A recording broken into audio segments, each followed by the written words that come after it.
Hello everyone, welcome back to my YouTube channel. Whether you are a stock market investor or a dividend investor, to study and understand a company's balance sheet is a must-take step. However, the balance sheet is very intimidating to many investors.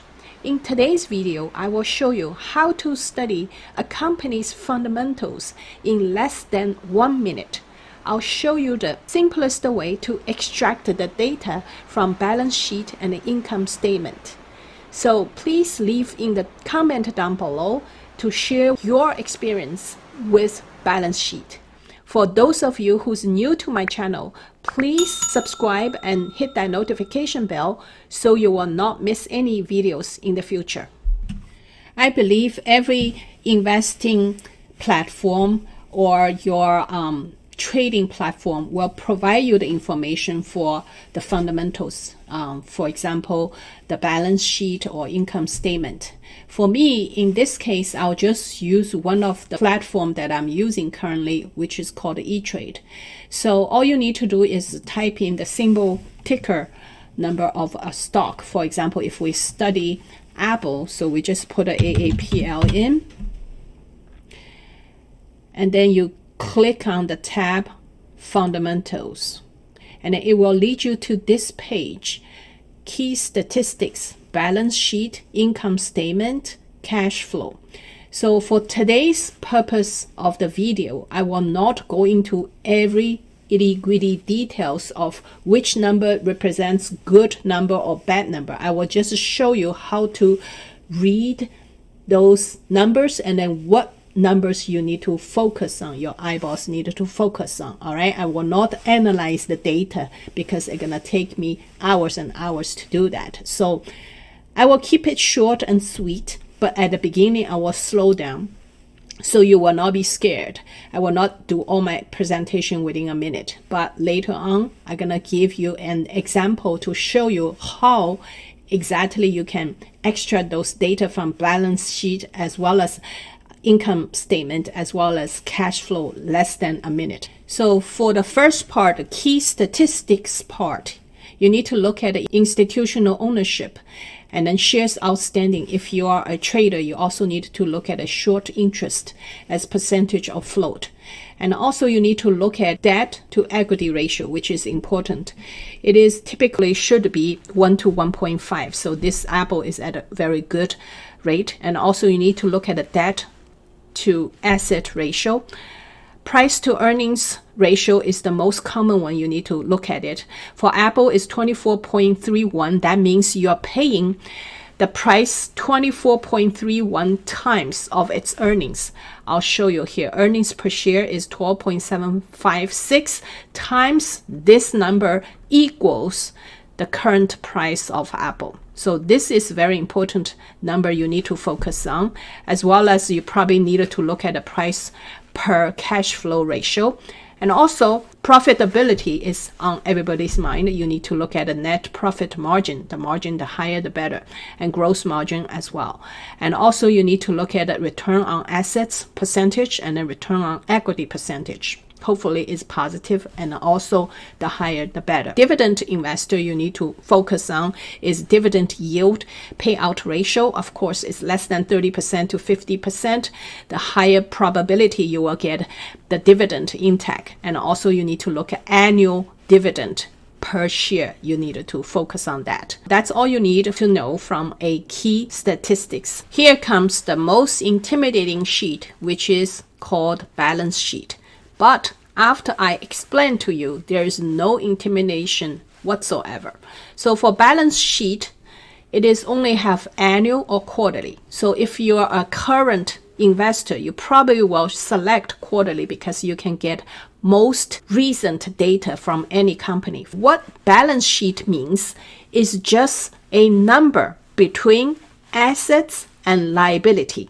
So all these numbers which gonna make you dizzy on this sheet, however, all you need to know is what is the total assets of any quarter that you're looking at it, and then what is the total liabilities of any quarter that you're looking at it. And then subtract this number from the assets. It will come to the only number you need to remember or matters from this balance sheet, which is called total equity, which is this number exactly. All right. I can demonstrate the number, how you calculate it for you right now. So here's the calculator. All right. So the total assets for Apple for Q1, 320,400, and everything is in million. All right. And minus total liability, which is this number, minus 2,975. It's also in millions, equals this number. That is exactly this number, as you can see. All right. So you don't have to do all these calculations. It's already computed for you. And then this is the only number that is matters from the balance sheet. So no intimidation. So if it's in red, if it's in parentheses, that means it's negative number. If it's a positive number, a good number, it's in black. All right. So it's $78,425 million in total equity. Second part of most important statement you need to study is called income statement. It also has annual and quarterly. So before you get dizzy again to look at all these numbers, I'm going to tell you a great news. Also, you only need to focus on only one item and one number for the current quarter, which is net income, which is this number of any company. Net income equals total revenue plus gains minus total expenses minus lost. Although arguably, some people will say normalized income after tax is also a great number to look at it because it's most accurate assessment of companies' true financial health and performance. To most companies, these two numbers can be the same, can be different. For Apple, these two numbers are exactly the same. So I will just ask you to focus on only one number, that is net income from income statement. The third and then the last statement that is very important when you study a company's fundamental is called a cash flow statement. Also, it has annual and quarterly, and I will study the quarterly to focus on the most recent quarter.